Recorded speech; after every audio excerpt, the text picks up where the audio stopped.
A little bit of background about Compete Now. We were established in 2009.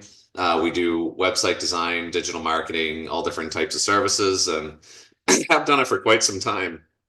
Also, have done it for a lot of home services companies, which is why we're hosting this presentation today. A little bit of background about me is I'm the president at Compete Now, website design. I started this company in 2009 to help businesses succeed.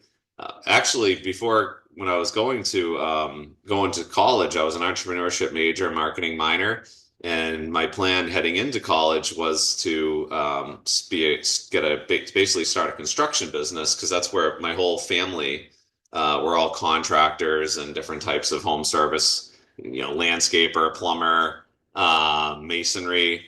Basically, that was my background, and that's what I love doing. And I thought I was planning to start a business doing that, but I was in college and I wanted to apply what I was learning with marketing and business development and things like that. And websites were a great way to kind of, jump into that role and start helping people like my family members, where there were people that could do the work but never had, much business background or marketing background, help them basically understand that side of things too.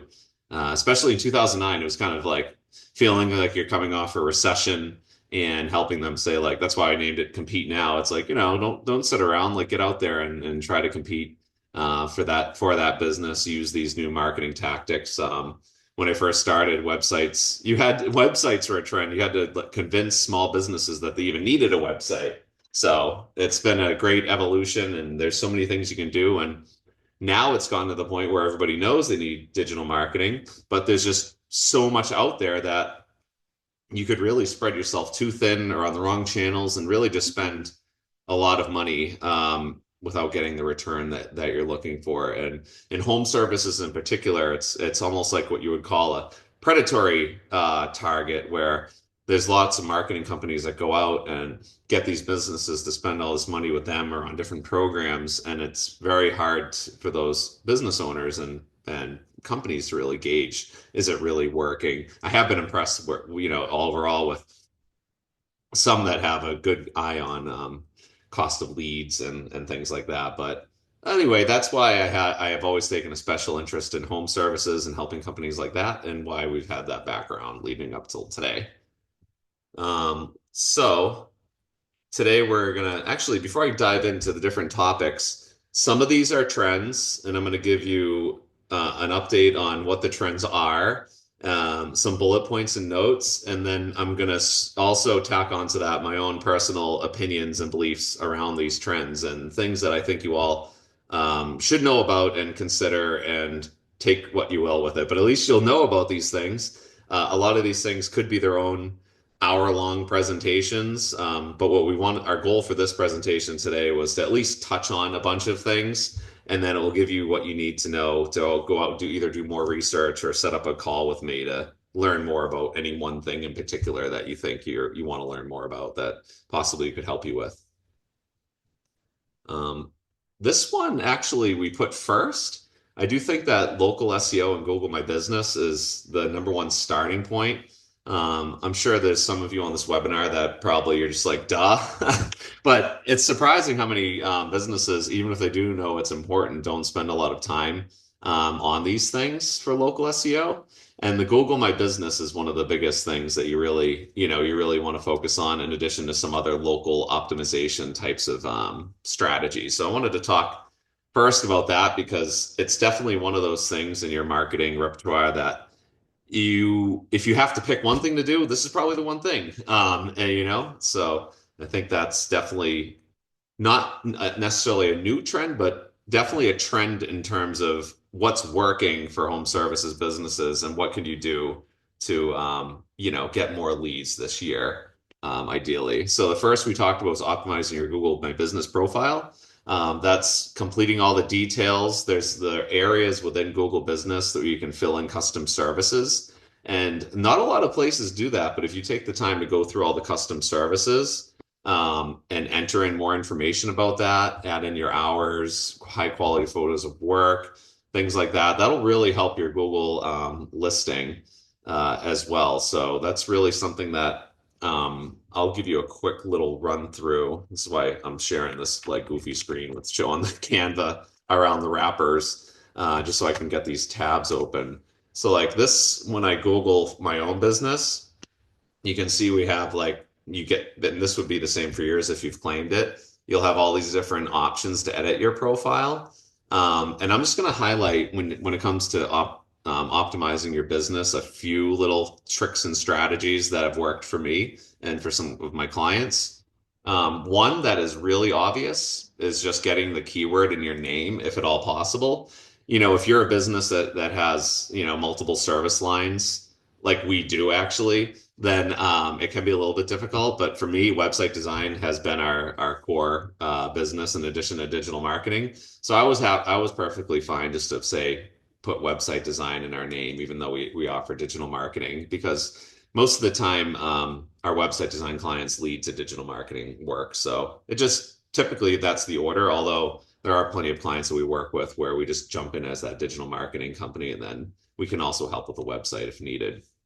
Anyway, getting your name, if you're really into kitchens or you're really, a plumber or something like that, if you can get your name optimized, then it's worth doing. Um, Showing your address is also ideal. I have seen some home services that don't show the address on the listing. If it is at all possible to show your address on the listing, it will help a lot with your local searches. That's just kind of like something that I've seen that, it can be a little bit tough, but if you can do it, it's worth doing. Separately from that, there's gathering reviews. And this is a pretty easy thing to email and ask people for. There's different strategies for requesting reviews, but the number one thing is getting them. So when you get reviews, like I have some newer ones I haven't replied to, but you can kind of see later on, it's always good to reply to reviews as they come in. And when you do reply to those reviews, just try to do your best to include a few keywords in your response, maybe even a name. So like, if I installed Jared's roof, I would say, hey, hey Jared, thanks so much for your review. We're happy to replace your new roof in, North Andover, Massachusetts, or whatever the location is. And all because Google is going to use all these reviews as a feeder for where should you show up?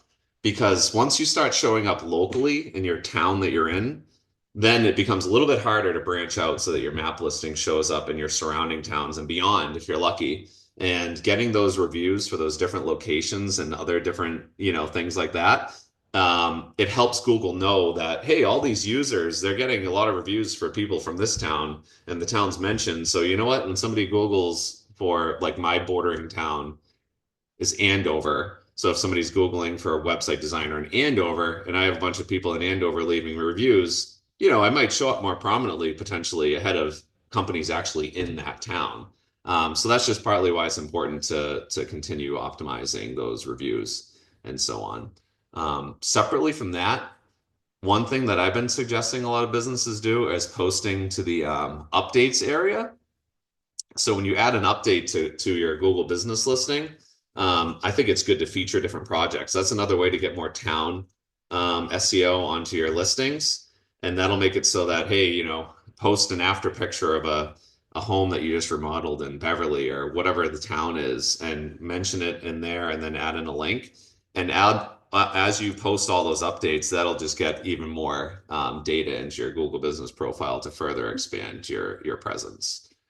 So that's a big part of what you could be doing on an ongoing basis to get more pictures in your profile, get more reviews, then respond to those reviews, look through your different categories and everything that you can fill in. Like this is what I was talking about with the services. So that's where you can kind of put in a whole bunch of different services and things like that so that people will find you more frequently. And just double checking your category. You'd be surprised how many people haven't really looked at their primary categories. Like I have a website designer, marketing agency, web hosting company. So really making sure that your primary category is geared towards some kind of a, optimized keyword or whatever you're targeting.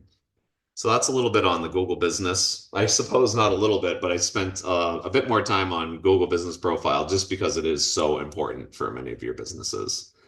It's also important to incorporate location-specific keywords throughout your website. And you've seen a lot of like, things like this. I have this mentioned again lower on here, creating location-specific landing pages to target local keywords. These are almost similar to the same because a lot of businesses are interested in working in multiple towns, multiple cities. And one thing that I would suggest for local SEO is that at some point there's a lot of smaller businesses that have had SEO companies build dozens and dozens of location specific landing pages on the site. And it's a strategy that could still work fairly well. But a lot of those pages are pretty junk. If you actually even manage to show up in a Google search result for those landing pages, you kind of want to make sure that it will then convert that lead into business. So if you haven't already created some town specific pages for your different services, I would suggest doing that with the right strategy. We're not going to, that could be its own, probably will be its own presentation at some point in the next 2 or 3 months. But if you have them already, definitely do go back and look at those pages and start considering how can we improve these pages to make them higher quality, get some real projects featured from those towns on those pages, get some actual reviews from people in those towns onto those pages, and really make it so that there's good, high quality, unique content on those local pages. Because for now, a lot of those junky pages can rank. But as Google gets smarter and smarter and they start evaluating the quality of those pages, if you're getting business from those pages now, it could go away overnight as they kind of have different algorithm updates. So it's better to be ahead of it. And if you're not ranking for those pages already, but they already exist, at least they have some level of history. And so if those location pages are ranking on page 5 now and really not getting you anything, if you go through and optimize them and make them better quality town pages, you could bump yourself into the top 3 and start getting some actual results from those pages. So I love the town pages, and if they're done right, they could just work so well. And it's definitely worth considering as making a priority. And typically, it's not too daunting. Like you only have so many towns you can do business in, and you certainly usually have 5 or 10 that are like your highest like dream towns. Like if I could just rank number 1 in this list of 10 towns for my main service lines, I'd be thrilled. It's achievable and you could do that because once you do those main pages, you could start doing sub pages on those main pages for services. So instead of just having a generic term for one town, you could start making sub pages where it's like, if you're targeting a contractor in town name, you can start targeting kitchen remodeler in town name and some of those other more unique sub service pages instead of trying to say like, let me just get, a town page for contractor in and then doing every town in the state. You can get a little bit more specific and make it so that, okay, in this town, I'm going to dominate the main term for contractor. I'm going to dominate the next 5 sub terms under that by having high quality pages underneath. So that's definitely a big part of what we're pushing our clients to do and what we're helping them do. And we have a few tricks and strategies for making it so that you actually have good, unique content on each of those pages. Um, Aside from that, if you don't want to do any of that work, just trying to get lots of reviews is the next best option that you should do anyway. But if you're going to do one or the other and you don't have time to optimize local pages, just get yourself lots of reviews and you'll be happy you did it. Also, just ensuring your website shows your business's location and contact details is important. Google does like to see that, in addition to the Google saying you're in this location, your website talks about that location on your contact page. It just ties the two together and makes Google feel good that and happy thinking that, oh, they're not trying to like, trick people into thinking that they're local when they really aren't. All right, this was just a screenshot of our Google results. I kind of showed it to you anyway here. So at least when I will share the slides and the recording for this after the presentation for the people that showed up. And maybe probably even for the people that didn't, but I'm glad you all are here with me so I can answer some questions. But they'll be more useful for the post. I'll check the Q&A, make sure I'm not missing anyone. Actually, it's not even showing me. Here it is. Okay. No questions so far. Good. Next, this is more of a proactive one, and it is more of a trend kind of thing, is optimizing for voice search. And I have a few opinions around this too. But voice search is growing rapidly. A lot of homeowners are using virtual assistants, Siri, Alexa to find services. Um, it's not super prominent yet, but it's becoming more and more prominent. And as people start using voice to text to just even type into a browser, it becomes more important to think about this. And I wanted to talk about a few of the implications of that. So, what that can do is when you're writing blogs and different content for your website, writing for natural language or using long tail keywords is going to continue becoming more and more important. A long tail keyword means something just more descriptive. And I'm thinking that my opinion is the reason why long tail keywords will become more prominent is because there won't be that bias kind of smart search ability kind of a thing. Like if I search for, let's see, roofer, see how it's like I'm getting this list of words because I'm typing and it's kind of almost forcing me to then use one of the, not forcing, but I'm like, oh, that's not what I was going to say, but that's what I need. The voice search is going to cut out some of that. The voice search will make it so that you're kind of like, you're actually going to say, I would like the best metal roofer in my area, and you're going to be a lot more descriptive or longer tail. So as you're developing your content on your site, start thinking for how do my customers talk and ask for services, and how can I write content more around the language of how they describe what they want for their service. So you all have a much better idea for that than I do.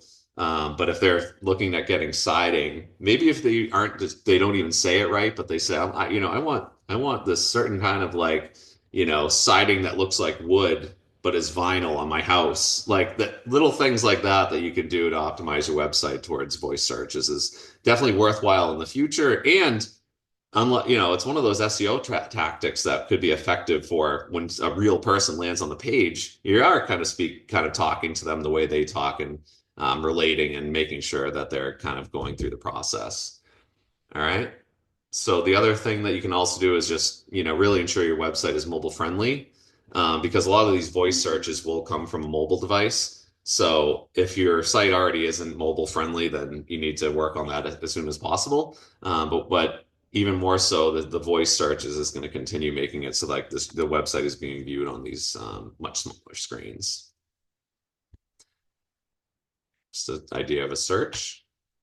We wanted to talk a bit about organic social media marketing. This is another area that a lot of our clients and home services that we work with have kind of, they kind of go hot and cold on the social media. It guess really depends on how busy they are. But really working on posting to your social media campaigns is becoming more and more important. So basically, a lot of home services businesses will either post nothing or they only have an agency managing their paid ad programs so that when you go to their public page, it'll be empty or have, posts that are months or years old. And the real is really an issue with that because if you're running a lot of ads or you're being recommended in a lot of neighborhood groups and things like that, a lot of people will end up on your social media page and not on your website. And if it looks like it's barren, hasn't been updated in months, it is going to affect the amount of leads that you get in total for the year. When you look at your top line numbers, it will affect the top line of your conversion on those people turning into leads. So having some kind of a program is important. Some tips and best practices around that are posting consistently. And when people do comment or engage with that, it's important to respond back. It kind of shows people that you're active and responsive. So if you're biggest gripe with some contractors is that they disappear and they're not responsive. So if potential customers can see that you respond to social media comments, they can feel most of the time pretty assured that you will respond to their request if they are to hire you. Using a mix of content types are important too. Posting blogs, images, videos, infographics if you can make them. Having a good kind of mix of content with some kind of theme on your social media page makes it a lot easier to keep it up with it. So you're not just logging in and trying to think of something off the top of your head to post about.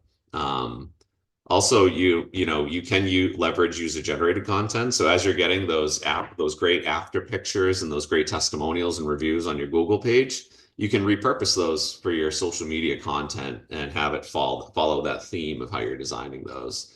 That's just a great way to be able to post to social media consistently. Good, unique content, but not content that you're always starting from scratch on.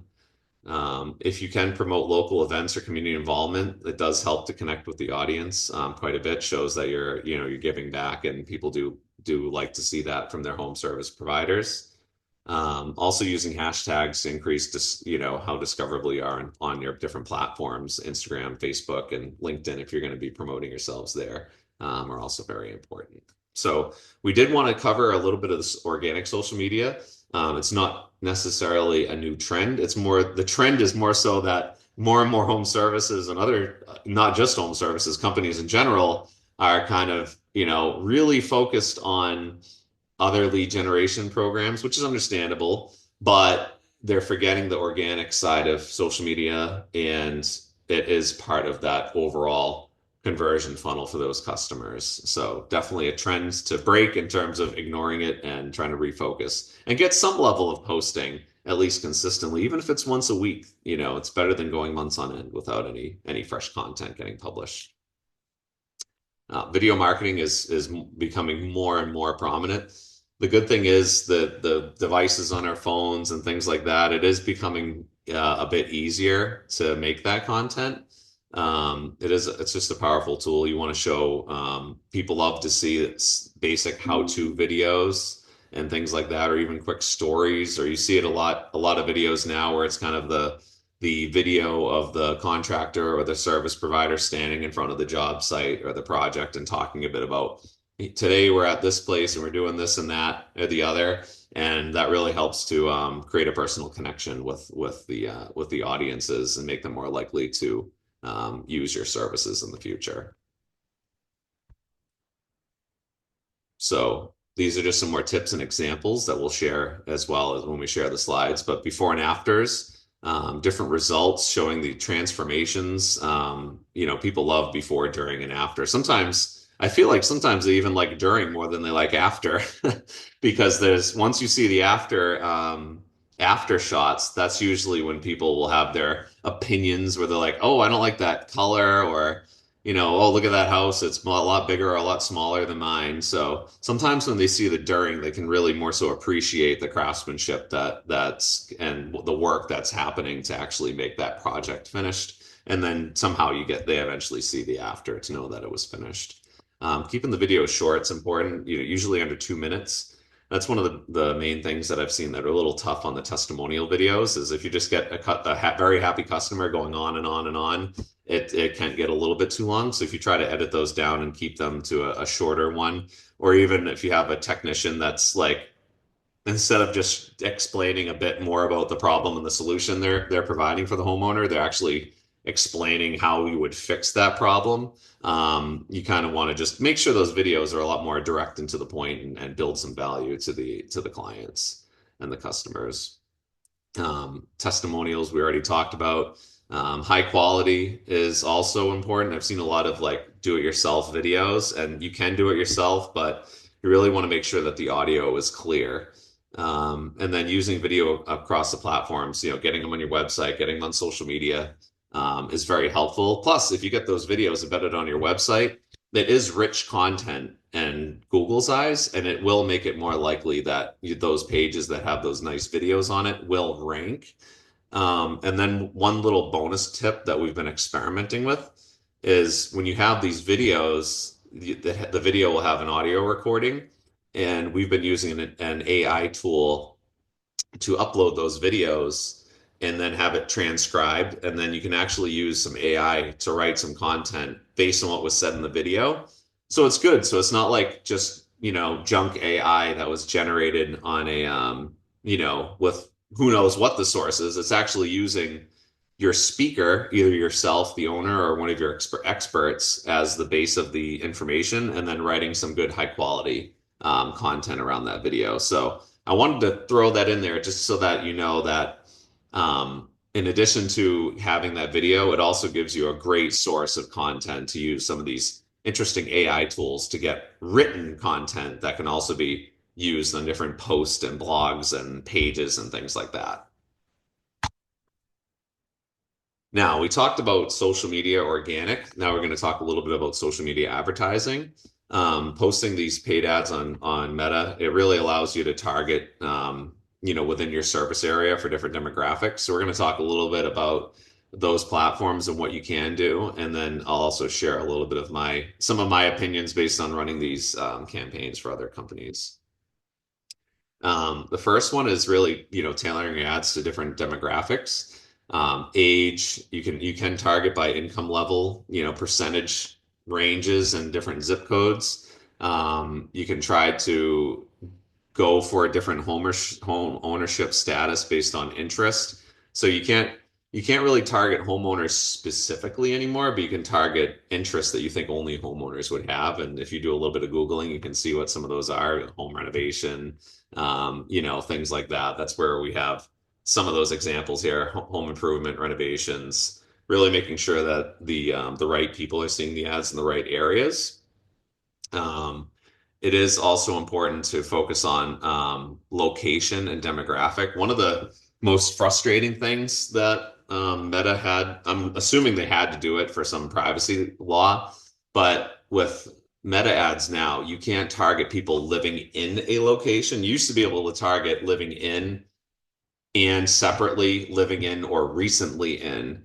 Now you can only do living in or recently in. So if you target too big of a geographic area with your social media ads, you're going to end up getting a lot of out of area leads and a lot of out of area people just that you're paying to see your ads that are never going to be able to become your customers. So it's very important to get your geo targeting on your social media ads tighter than ever before, targeting certain towns and also maybe even excluding certain areas that you don't want to touch. In my local area, we work with home services companies that are working in the suburbs of Boston, and they literally do not want to go into Boston. There's nowhere to park. It's a pain in the ass. The house, it's just not where they want to do the business. So we have had to get creative with an experiment with some different strategies with, excluding Boston, only targeting, or at least just doing specific towns and things like that, because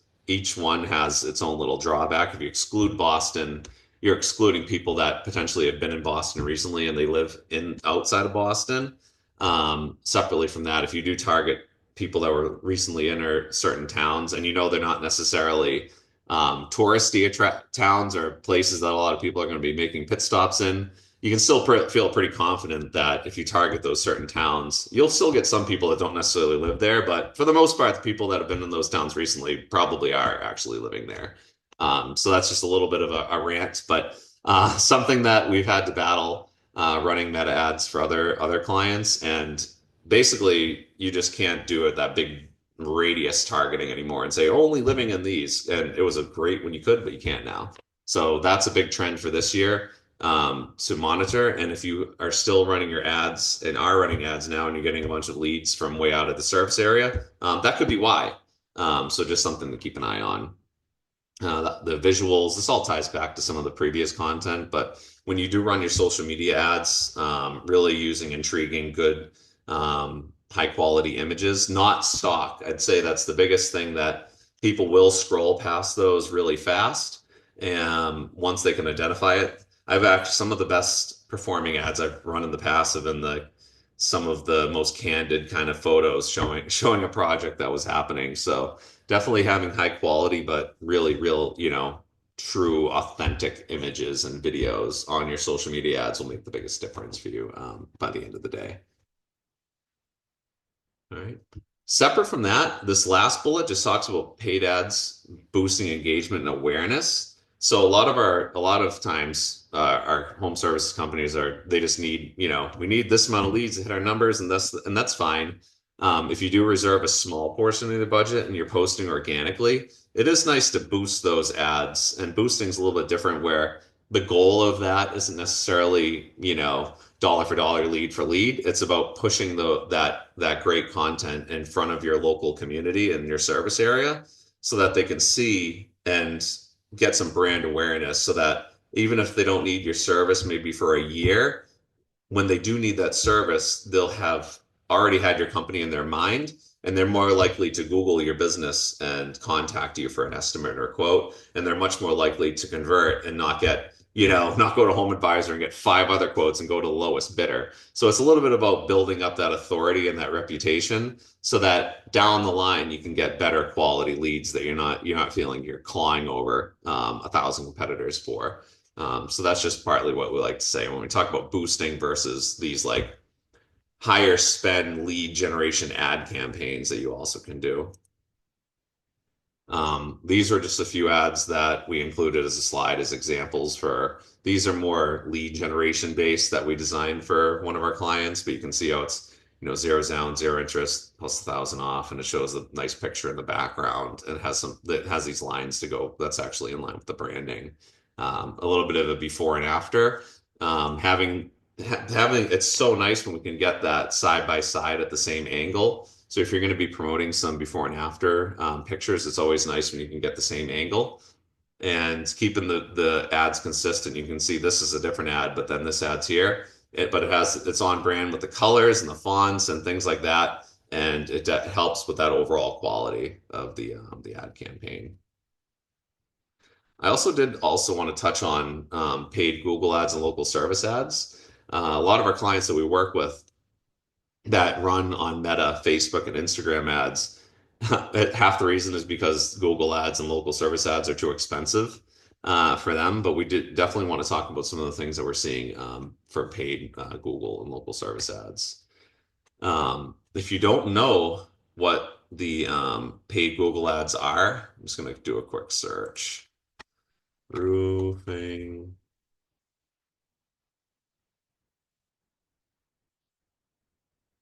There's a couple of different ones. Oh, like my screen ad blocker. I don't have ad blocker, but I think because I'm signed in and I've searched that so many times, it's not showing it for me anymore. Do this one. There we go.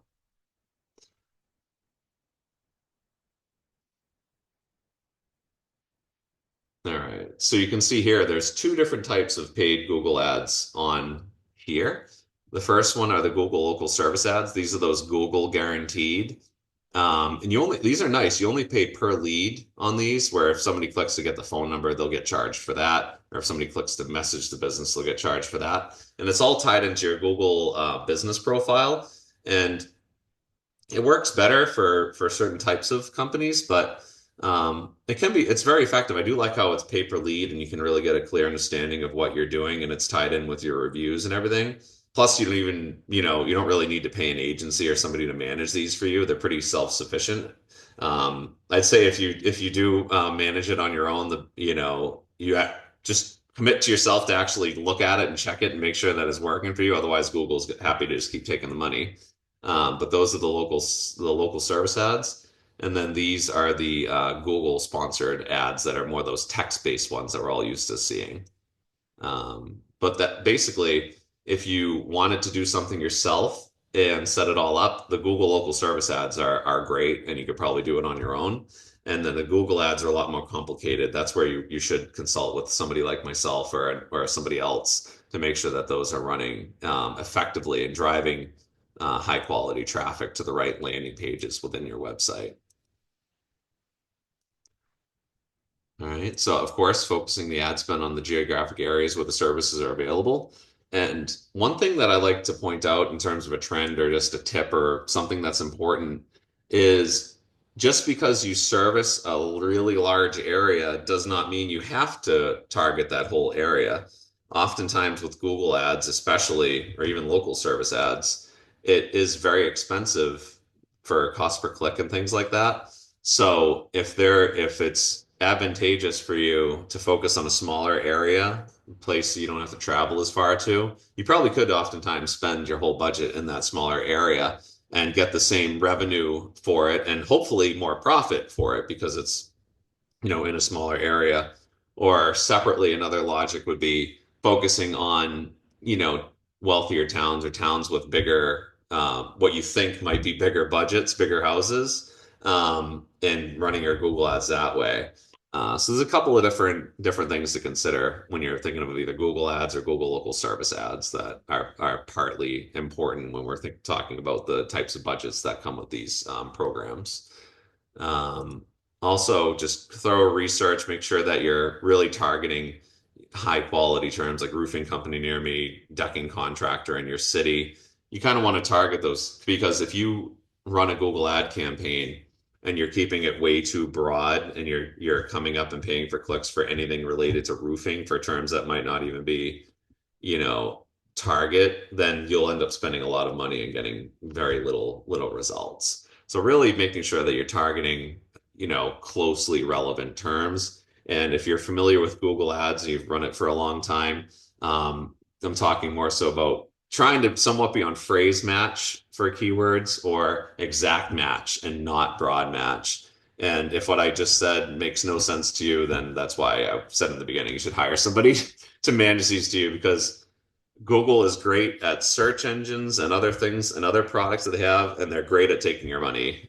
So if you use their services right, you can do really well. But they're happy to take the money either way.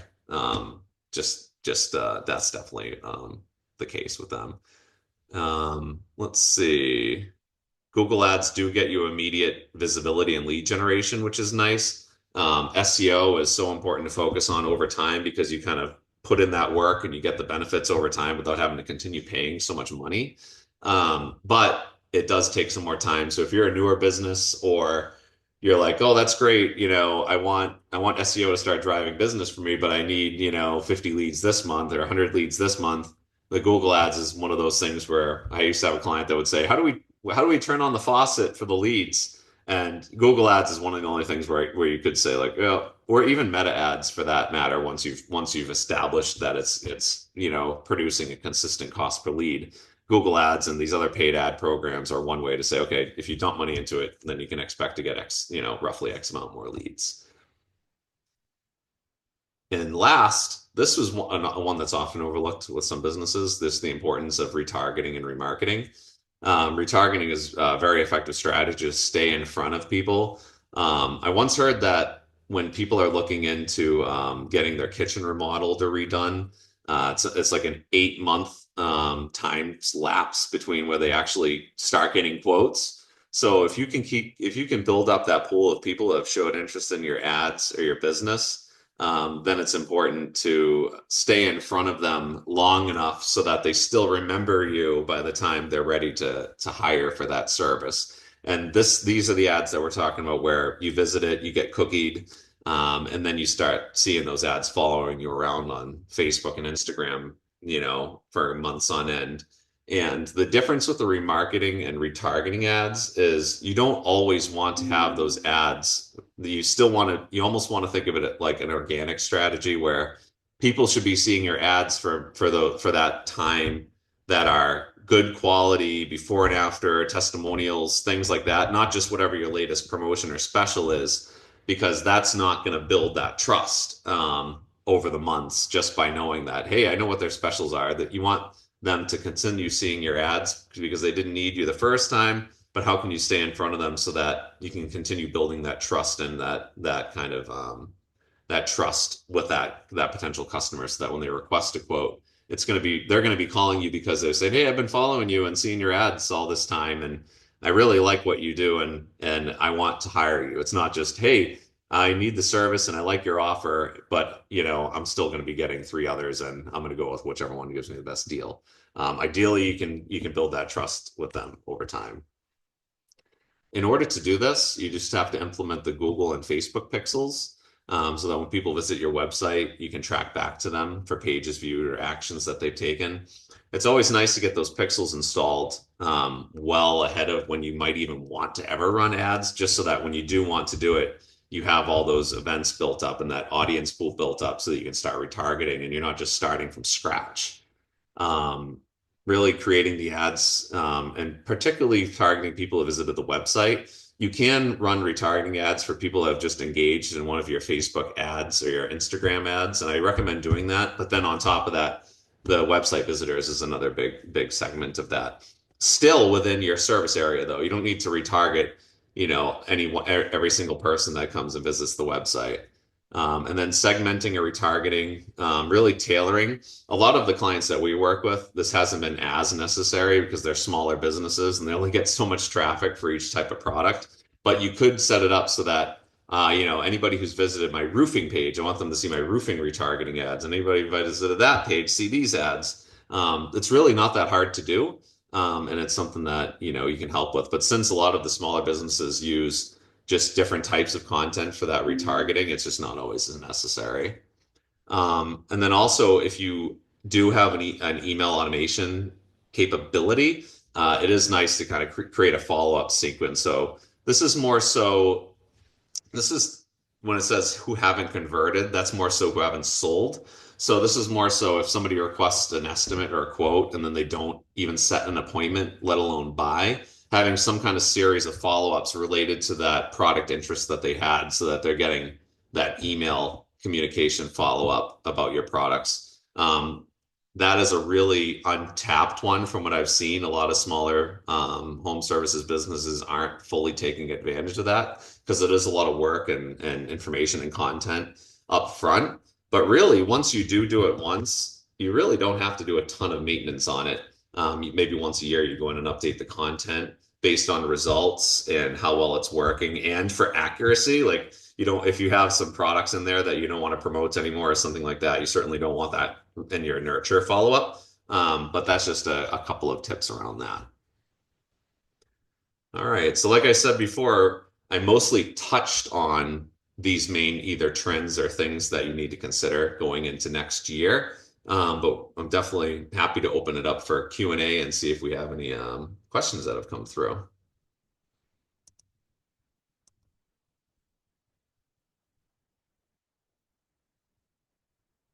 I know a question ahead of time was just about setting up times for calls, consultations. I'll be available. I'll send out. What I'm going to do is put this recording on YouTube, and then I'm going to email it to you all so that you have the recording and the slides. And then from there, I'll also include my meeting scheduling link so that if you'd like to set up a time to learn more about how my company Compete Now could help yours, we'd be happy to do that. Thanks all and have a great day.